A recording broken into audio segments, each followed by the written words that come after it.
കേരള രാഷ്ട്രീയത്തിലെ ഏറ്റവും സൗമ്യമായ മുഖമായിരുന്നു തെന്നല ബാലകൃഷ്ണപിള്ള എന്ന് പറഞ്ഞാൽ തെറ്റില്ല. കാരണം അത്രമേൽ സൗമ്യനായ ഒരു നേതാവാണ് അദ്ദേഹം.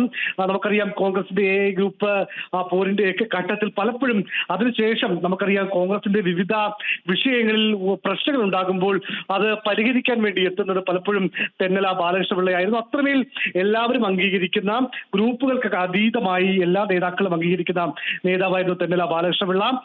കോൺഗ്രസിന്റെ ഏറ്റവും സൗമ്യമായ രാഷ്ട്രീയ മുഖം അദ്ദേഹമാണ്. അല്പസമയം മുമ്പ് തിരുവനന്തപുരത്തെ സ്വകാര്യ ആശുപത്രിയിൽ ഇപ്പോൾ അന്തരിച്ചിരിക്കുന്നത്.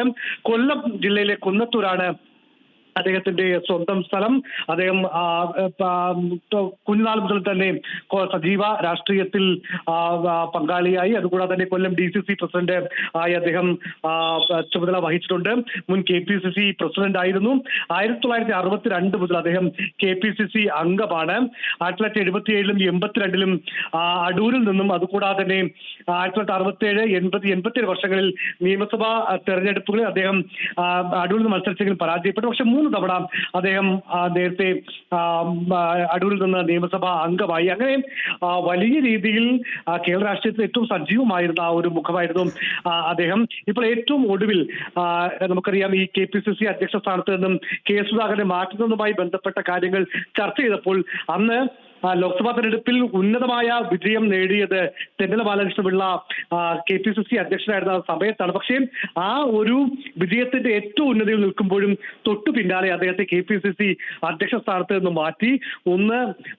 ഒരു എതിർപ്പുമില്ലാതെ, അല്ലെങ്കിൽ ഒരു എതിർ ശബ്ദം പോലും ഉണ്ടാക്കാതെ അദ്ദേഹത്തിന്റെ ആ KPCC അധ്യക്ഷ സ്ഥാനത്ത് നിന്ന് മാറുകയാണ് ചെയ്തത്. ഇന്നിപ്പോൾ കെ സുധാകരനൊക്കെ അതുമായി ബന്ധപ്പെട്ട് ഉയർത്തുന്ന വലിയ വിവാദങ്ങൾ കാണുമ്പോൾ എല്ലാവരും ഓർമ്മിച്ചത് തെന്നല ബാലകൃഷ്ണപിള്ളയായിരുന്നു. അങ്ങനെ കേരളത്തിൽ കോൺഗ്രസിന്റെ ഏറ്റവും സജീവവും ഏറ്റവും സൗമ്യവും ഏറ്റവും ആർദ്രമായ ഒരു നേതാവായിരുന്നു തെന്നല ബാലകൃഷ്ണപിള്ള എന്ന് പറയുന്നതിൽ തെറ്റില്ല. അങ്ങനെയുള്ള അദ്ദേഹത്തിന്റെ അന്ത്യമാണ് അല്പസമയം മുമ്പ് തിരുവനന്തപുരത്തെ സ്വകാര്യ ആശുപത്രിയിൽ സംഭവിച്ചിരിക്കുന്നത്. അതിനുശേഷം അദ്ദേഹത്തിന്റെ സ്വന്തം സ്ഥലം കൊല്ലത്താണെങ്കിലും അദ്ദേഹം വർഷങ്ങളായി തിരുവനന്തപുരത്തെ നെട്ടയത്താണ് താമസിക്കുന്നത്. അദ്ദേഹത്തിന്റെ ഔദ്യോഗിക വസതിയിലേക്ക് മൃതദേഹം കൊണ്ടുപോകുമെന്നാണ് നമുക്ക് മനസ്സിലാക്കാൻ സാധിക്കുന്നത്. മറ്റു കൂടുതൽ വിവരങ്ങൾ ലഭിച്ച് വരുന്നതേയുള്ളൂ. ഏതായാലും വളരെ സൗമ്യമായ, വളരെ കക്ഷി രാഷ്ട്രീയത്തിനൊക്കെ അപ്പുറത്തേക്ക് എല്ലാ രാഷ്ട്രീയ പാർട്ടി പ്രവർത്തകരും നേതാക്കളും ഒക്കെ അംഗീകരിക്കുന്ന കോൺഗ്രസിന്റെ കേരള രാഷ്ട്രീയത്തിന് തന്നെ ഏറ്റവും സജീവമായ മുഖങ്ങളിൽ, സൗമ്യമായ മുഖങ്ങളിൽ ഒന്നായിരുന്നു തെന്നല. അദ്ദേഹത്തിന്റെ വിയോഗമാണ് അല്പസമയം മുമ്പ് ഉണ്ടായിരിക്കുന്നത്. ബിനിൻ.